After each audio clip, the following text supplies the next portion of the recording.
Assalamualaikum warahmatullahi wabarakatuh.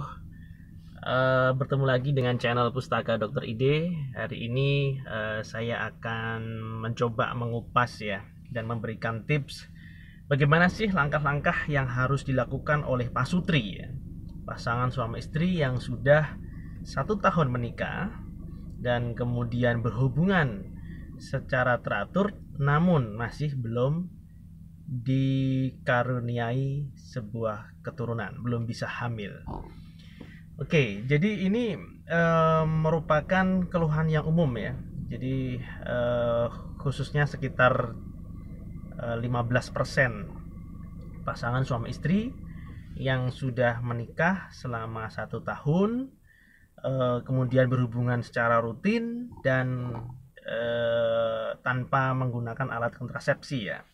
Nah, masih banyak yang bertanya, kemudian apa yang harus saya perbuat gitu ya? Apa yang harus saya lakukan? Nah, kalau dari sisi keilmuan objin ya, itu memang sudah masuk dalam kriteria bahwa pasangan suami istri ini sebaiknya memang segera menemui dokter SPOG ya untuk berkonsultasi terhadap paling nggak untuk konsultasi program hamil ya, promil gitu ya. Nah, bagaimana program supaya cepat hamil ya. Jadi sudah masuk kriteria itu. Nah, yang ingin saya sampaikan di sini untuk promil itu adalah bukan hanya urusan wanita saja ya. Justru bahkan ini adalah urusan yang harus dibicarakan oleh kedua belah pihak, baik dari pihak suami maupun pihak istri. Sehingga ketika nanti kedua-duanya ini ingin promil, maka saran yang terbaik adalah kedua belah pihak, baik suami maupun istri, periksa bersama-sama ya ke dokter spesialis objin ya, paling tidak untuk yang pertama kali ya. Nah, maka kalau misalnya periksa bersama-sama ini apa yang akan diperiksa gitu ya. Yang pertama, kalau misalnya suami, tentu yang paling yang paling dasar itu adalah pemeriksaan analisis sperma atau analisis semen gitu ya. Nah, dengan pemeriksaan analisis sperma itu nanti akan diketahui tiga pemeriksaan ya, akan diketahui 3 status ya. Status dari sperma itu, yang pertama adalah jumlahnya sperma cukup apa tidak. Yang kedua adalah motilitas atau pergerakan spermanya ya, yang pergerakannya bagus itu ada berapa persen. Dan yang ketiga adalah ada berapa persen dari sperma itu yang bentuknya itu normal gitu ya. Jadi ketiga aspek inilah yang menjadi aspek dasar dalam pemeriksaan kesuburan atau katakanlah kesuburan pada suami atau pada pria.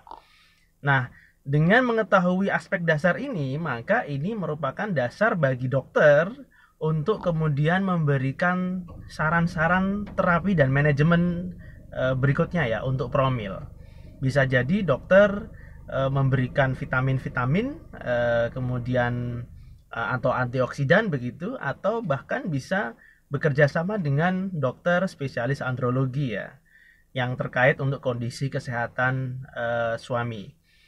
Kemudian untuk yang istri ini yang akan diperiksa yang berpengaruh terhadap kesuburan itu juga ada 3 juga ya. Yang pertama, apakah ada tidaknya gangguan menstruasi ya. Ya, artinya menstruasi ini kalau dihubungkan dengan bisa tidaknya berovulasi. Ovulasi itu kalau saya sering menyebutnya bisa bertelur apa tidak begitu ya.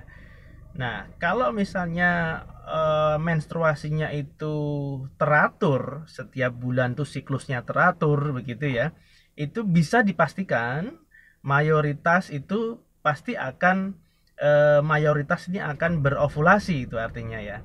Nah, tapi ada sih sekian persen yang siklusnya menstruasi teratur tapi tidak berovulasi. Jadi memang yang harus di cross check pertama ini apakah istri ini berovulasi atau tidak. Itu yang pertama. Yang kedua yang harus di cross check adalah ada tidaknya gangguan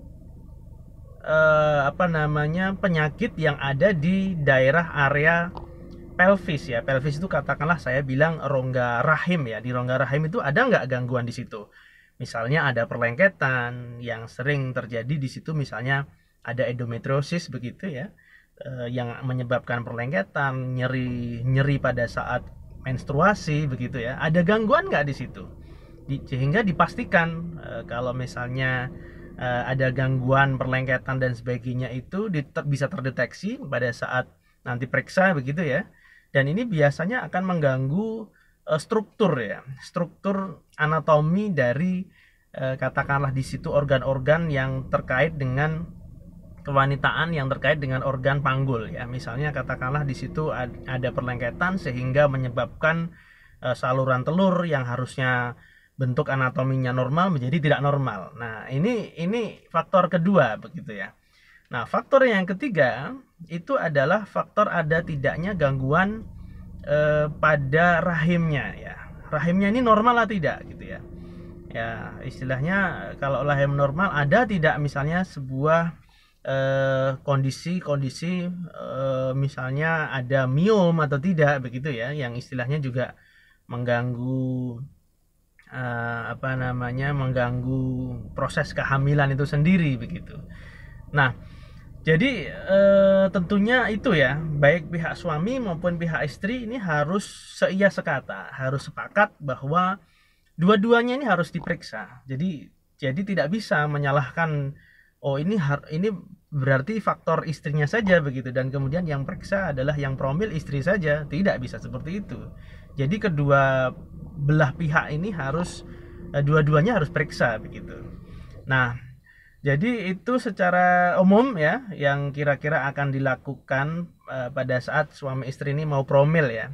Jadi kalau saya ulangi, kalau memang sudah 1 tahun menikah, berhubungan secara rutin, tidak menggunakan alat kontrasepsi, tentunya harusnya ya kalau misalnya belum dikaruniai oleh Allah oleh keturunan gitu ya, tentu segeralah periksa begitu. Jadi jangan menunggu-nunggu lagi begitu ya. Kalau udah 1 tahun jangan menunggu, nanti aja lah saya mencoba ikhtiar dengan cara lain dulu ya. Justru malah nanti saya takutnya malah nanti usia semakin bertambah akan semakin terlambat penanganannya.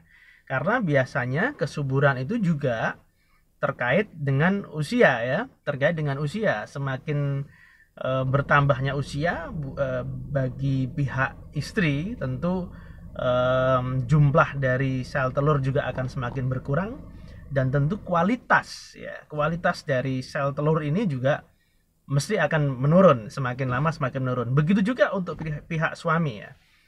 Sel sperma ini juga terkait dengan usia gitu ya. Semakin usia bertambah, maka kualitas juga pasti akan menurun ya, semakin terpengaruh. Untuk itu saya sarankan untuk Pak Sutri ya, yang memang sudah 1 tahun menikah ya, istilahnya belum dikaruniai keturunan begitu, silahkan aja segera konsultasi ya untuk melakukan program hamil promil kepada dokter spesialis obgyn yang terdekat ya.